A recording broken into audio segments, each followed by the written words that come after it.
Bonjour et bienvenue à tous. Vous connaissez tous le Titanic. Mais connaissez-vous ces deux frères jumeaux, l'Olympique et le Britannique? Eh bien, aujourd'hui, je vous emmène à bord de chacun de ces navires mythiques du début du XXe siècle à travers une femme, Violette Jessop. Elle a survécu à 3 catastrophes maritimes sans égratignure, lui valant le surnom de Miss Insubmersible. C'est parti.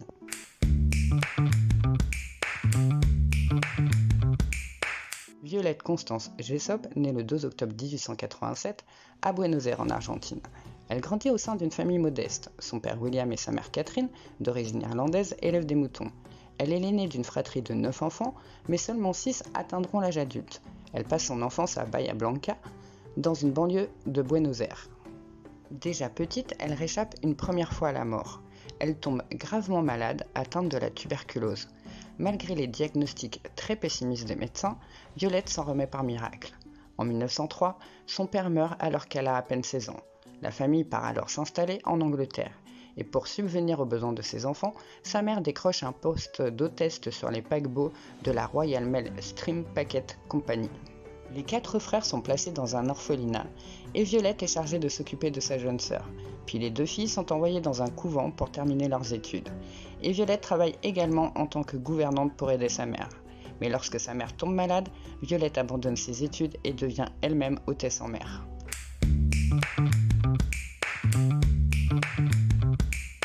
En 1908, elle a tout juste 21 ans quand elle s'engage à son tour au sein de la Royal Mail. Elle fait sa première traversée sur l'Orinoco. Elle a un caractère serviable et fiable. De plus, elle se découvre une vocation pour ce métier. Cependant, au départ, il lui est difficile de trouver des employeurs. En effet, Violette est jeune et belle, et l'on craint que cela lui attire des ennuis auprès des hommes de l'équipage ou des passagers. Elle a d'ailleurs expérimenté cette situation lors de son premier voyage, avec des passagers indélicats qui lui ont fait des propositions indécentes. Elle décide alors de se vieillir et de porter des vêtements amples, d'une part pour être engagée et d'autre part pour tenir à distance les hommes. Cela n'empêchera pas, lors d'une traversée, de se voir demander 3 fois en mariage par des passagers. Heureuse de travailler pour la Royal Mail, elle n'est pas particulièrement emballée à l'idée de s'engager pour la White Star Line, bien qu'elle n'ait entendu que du bien à propos de cette compagnie. C'est sur l'insistance de ses collègues et amis qu'elle accepte un poste à bord du Majestic. Elle travaille 17 heures par jour pour un salaire mensuel de 3,50 €, ce qui représente aujourd'hui 230 € par mois.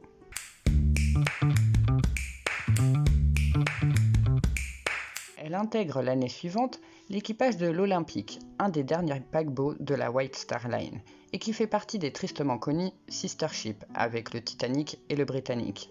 Violette est à l'aube de sa carrière d'hôtesse en mer, qui durera plus de 40 ans. Elle n'imagine pas encore que celle-ci sera émaillée de catastrophes maritimes desquelles elle réchappera, à chaque fois lui valant le surnom de Miss Insubmersible. Elle va connaître son premier pépin à bord de l'Olympique. Le 20 septembre 1911, alors que le paquebot s'engage dans le port de Southampton pour débuter sa traversée, il entre en collision avec le croiseur de la Royal Navy, le HMS Hawke. Pas de naufrage, mais une grosse frayeur. Le paquebot, éventré sur un de ses flancs, rentre au port pour débarquer ses passagers en toute sécurité et part pour de longs mois de réparation. Le croiseur, lui, a subi de sérieux dommages. Lorsqu'elle reprend la mer, Violette n'aura pas peur de reprendre son poste. Elle dira qu'elle n'aura pas connu de navire aussi impressionnant que l'Olympique, fascinée par la qualité des matériaux, la décoration raffinée et le luxe des suites.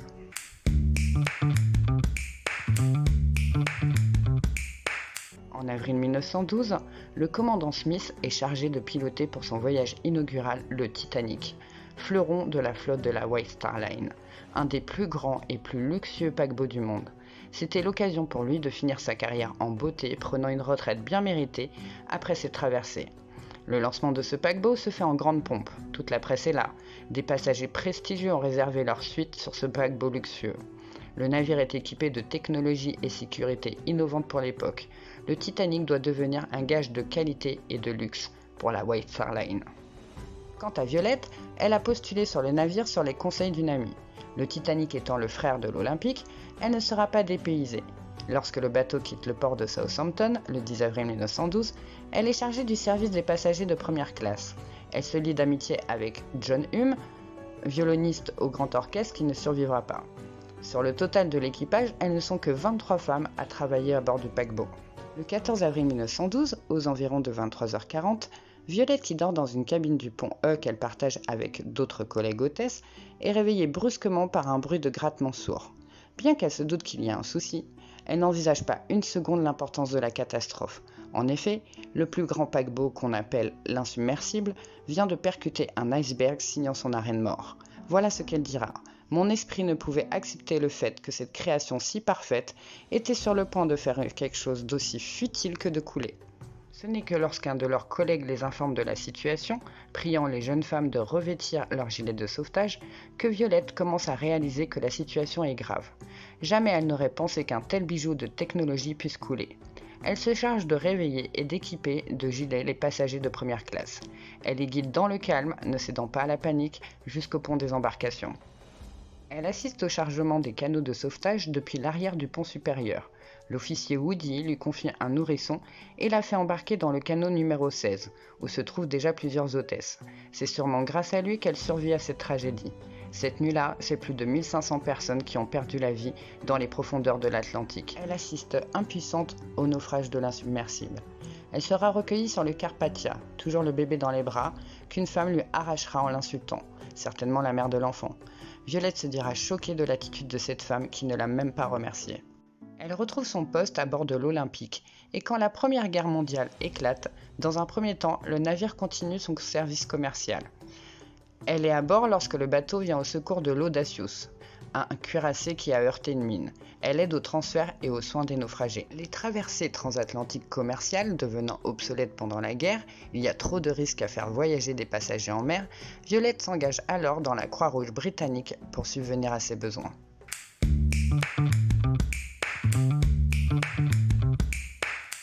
En novembre 1916, elle prend un poste d'infirmière à bord du Britannic, petit frère du Titanic, transformé en navire-hôpital. Il doit effectuer une mission sur le front d'Orient. Le matin du 21 novembre, alors qu'elle prend son petit déjeuner avec ses collègues, le navire heurte une mine au large de la Grèce et une explosion retentit. Le bateau tremble et les bruits de craquement qui traversent le navire d'un bout à l'autre sont terrifiants. La prise de conscience de la catastrophe est immédiate. Les passagers embarquent rapidement sur les canots de sauvetage. Violette prend le temps de prendre sa brosse à dents. Elle dira que celle-ci lui avait manqué à bord du Carpathia après le naufrage du Titanic. Après avoir pris place dans le canot de sauvetage, les malheurs ne sont pas finis pour notre Violette. Le canot peine à descendre à cause du navire qui commence à pencher dangereusement, et une fois à l'eau, celui-ci est attiré par les hélices qui tournent encore. Le commandant pensait pouvoir tenter de s'échouer. Les occupants du canot se jettent à l'eau pour survivre. Violette se débat dans l'eau pour lutter contre le courant. Elle se cogne la tête contre la quille d'un autre canot et est sortie de l'eau par d'autres rescapés. Elle assiste alors aux derniers instants du paquebot qui emporte avec lui 29 personnes. Le naufrage n'aura pas duré plus d'une heure. Les survivants sont récupérés par le destroyer Foxhound, puis transférés sur le navire de guerre Duncan, avant d'être hébergés dans un hôtel du port d'Athènes et d'enfin rentrer au Royaume-Uni. Plusieurs mois plus tard, Violette souffre de violents maux de tête, au point d'aller consulter un médecin. Après quelques examens, elle apprend qu'elle souffre de multiples fractures du crâne consécutives au choc qu'elle a subi. Mais là encore, rien de grave, elle s'en remet avec un peu de repos forcé.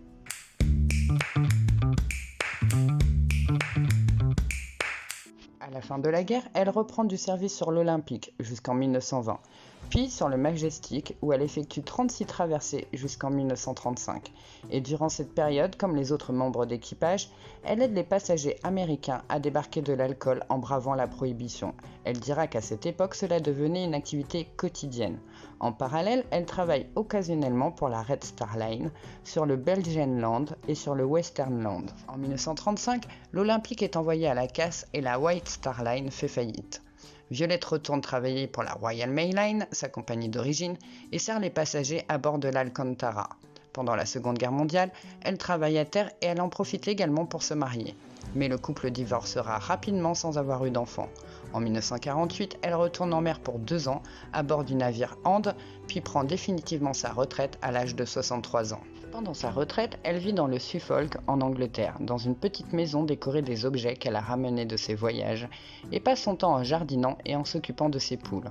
En 1958, après la sortie du film Atlantique, latitude 41, consacrée au naufrage du Titanic, elle donne une interview dans laquelle elle réfute la façon dont les passagers de 3e classe ont été traités. Elle écrit également ses mémoires qui seront publiées après sa mort sous le titre Titanic Survivor, Memoir of Violet Jessop. Elle meurt en 1971 d'une pneumonie à l'âge de 84 ans. L'histoire de Violet Jessop est tout simplement incroyable, à croire qu'elle est née sous une sacrée bonne étoile, en échappant à la tuberculose, à une collision de bateau, à 2 naufrages et même des fractures du crâne ne l'auront pas mise à terre. Elle a été le témoin privilégié de l'innovation maritime et a traversé 2 guerres sans encombre. J'admire ces femmes qui a su garder son sang-froid dans des catastrophes terrifiantes et qui n'a à aucun moment eu peur de retourner en mer. Voilà, merci à vous d'avoir suivi le parcours de cette femme insubmersible que le dessin a transformée en survivante. Et je vous souhaite à tous un bon week-end, une bonne semaine et je vous dis à très bientôt pour un autre personnage oublié.